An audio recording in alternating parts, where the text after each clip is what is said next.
Hi guys, good morning, જય માતાજી. તો કેમ છો ગાઈઝ? મજામાં છો ને? તો ગાઈઝ, આજે છે સન્ડે એટલે કે રવિવાર, અને આજે હું બનાવું છું નાસ્તામાં મારું ફેવરેટ એક જ વસ્તુ છે, વણેલા ગાંઠિયા.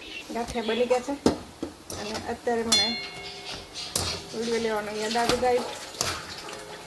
તો શું છે કે અને રેસીપી તો મેં નાખી છે મારા યુટ્યુબ ચેનલમાં, પણ અત્યારે તમે નાસ્તા બનાવીએ છે એટલે આખો બ્લોગ નથી લીધો, પૂરો વિડીયો જો ગાઈસ. આવી રીતના મેં બનાવ્યા છે વણેલા ગાંઠિયા.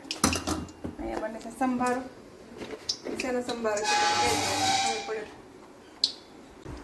તો ગાઈસ, અત્યારે નાસ્તો કરવાનો ટાઈમ મળે છે, તો જુઓ નાસ્તો કરું છું, ગાંઠિયા અને ચા. તો ગાઈસ, ગાંઠિયા છે ને આ વખત થોડાક એ બને છે કડક. અહીંયા છે ચા, એમાં છે મરચાં અને સંભારો. સરસ સંભારો છે, જોજો. રવિવારે કામ પતાવીને અત્યારે નાસ્તો કરવા બેઠી છું. મોડું થઈ ગયું થોડું. બીજી વખત, અત્યારે હું પહેલી વખત કરી, બીજી વખત જો. તો ચાલો ગાઈસ, નાસ્તો કરી લઈએ.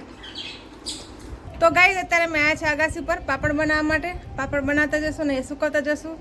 તો જો અહીંયા બધું તૈયારી કરી દીધી છે. પાપડનો જે બનાવવાનો છે એનો લોટ, ચોખાનું મશીન, પાપડ બનાવવાનું.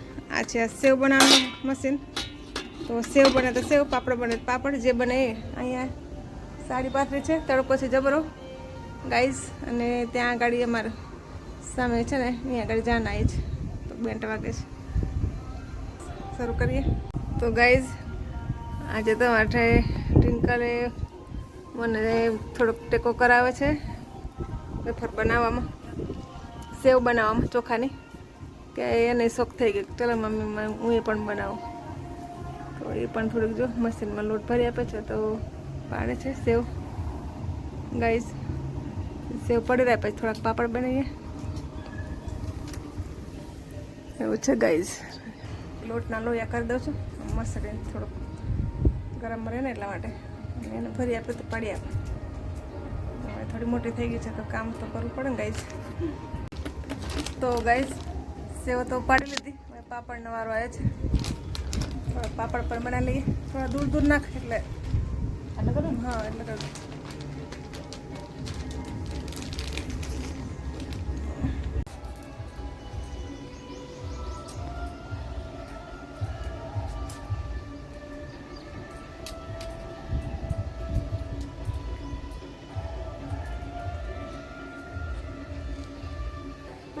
થોડીક વેફર કરી નાખે, થોડો પાપડ કરી નાખે, લોટ પતા દઈએ, જલ્દી નીચે જતા રહીએ, તડકો લાગે છે.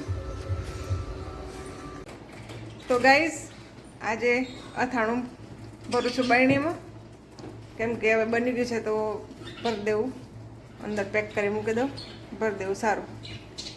કેટલા દિવસથી પછી બહાર કંઈ અંદર કીડી બીડી અંદર આવી જાય એના કરતાં બોટલને ભરી દઈએ. તો ચલો ગાઈસ, અથાણું ભરું છું. તો જો આવું થઈ ગયું છે અથાણું. તેલ તો મેં નાખી દીધું તો પછી હારો હાર. તો ગાઈસ, આ રીતના ગોળ ઓગળી ગયો છે લગભગ. તો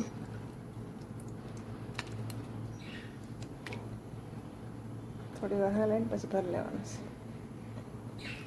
તો ચલો ગાઈસ, ધ્યાન બહુ રાખવું પડશે, તેલ આડું આડું ધોળાઈ જાય. પછી ભરી લઈએ અથાણું, મળીએ પછી. તો ગાઈસ, ફાઇનલી અથાણું બની ગયું છે અને ગોળ પણ એકદમ મિક્સ થઈ ગયો છે ઓગળીને. અને મેં બરણી એક ભર લીધી છે અથાણાની, અને થોડુંક વધી છે એ ચાલુમાં ખાવા રાખશું અને આને પેક કરી મૂકશું. જો બતાવો તો જુઓ ગાઈસ, આટલું વધ્યું છે તપેલું આટલા સુધી, અને એક બરણી મેં એકો પેક ભરી લીધી છે. જો આવી રીતના સાફ કરી નાખવાની, પછી અથાણું ભરાઈ જાય પછી આ બરણી આડાવડું તેલ પડ્યું હોય ને એનું લેવાનું આવી રીતના, કેમ કે પછી હાથમાંથી લપસી જવાની પણ બીક રહે, ધ્યાન રાખવું પડે. અને આમાં છે ને તેલમાં ઢોળાયેલું તેલ હોય ને, જ્યાં અહીંયા ફૂગ પણ આવી શકે, એટલા માટે ગાઈસ સાફ કરવું જરૂરી છે. તો એક બરણી મેં પેકો પેક ભરી લીધી છે અને આટલું બચ્યું છે તપેલીમાં. તો આ છે ને એમાં ચાલુ ખાવા માટે રાખશું અલગથી. તો બસ ગાઈસ, બહુ અથાણાનું 4-5 દિવસથી ચાલતી હતી. માથાકોટ તો ફાઇનલી બની ગઈ છે. તો આજે ચાખશું કેવું બન્યું છે. ક્યારેક મેં મસાલો ચાખ્યો તો જ્યારે બનતું ને ત્યારે, પછી અથાણું નથી ચાખ્યો જ મેં. તો પહેલાં માતાજીને ધરશું પ્રસાદી, પછી અમે ખાશું ગાઈસ. આજે હું નાસ્તામાં બનાવું છું ઘઉંના રોટલી ચક્કર. તો આ થોડીક જ બનાવું ગાઈસ. બહુ પછી બનાવીએ ને તો સારી થાય કે ન થાય, બગડે ના કરતા થોડીક બનાવી સારી.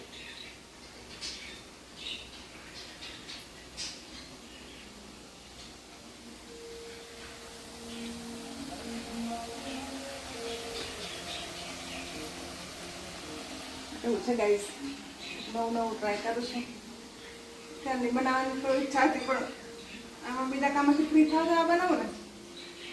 તો આજે ફાઇનલી બનાવી દીધી. કેમ કે ચોખાની સેવ બનાવીને એમાં મશીન કાઢી તો ભેગા ભેગ કામ લાગી.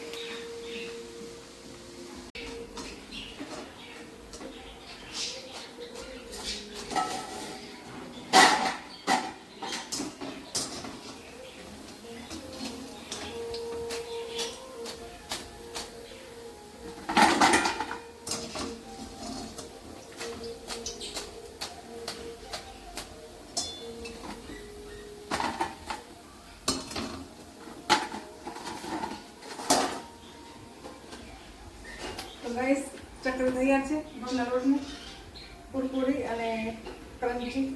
પણ ગરમ છે તો મોઢામાં જાય નથી, તો ખાઈ બતાવું તમને.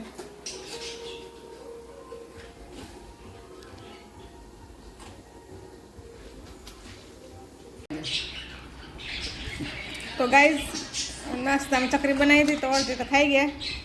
જો આવી છે બધી, એક સેજ કાળી થઈ ગઈ છે.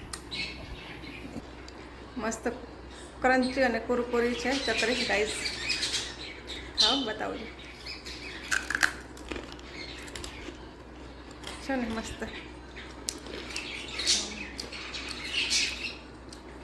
ચલો ગાઈસ મળીએ પછી કાલે નવા વ્લોગમાં. ત્યાં સુધી આવજો.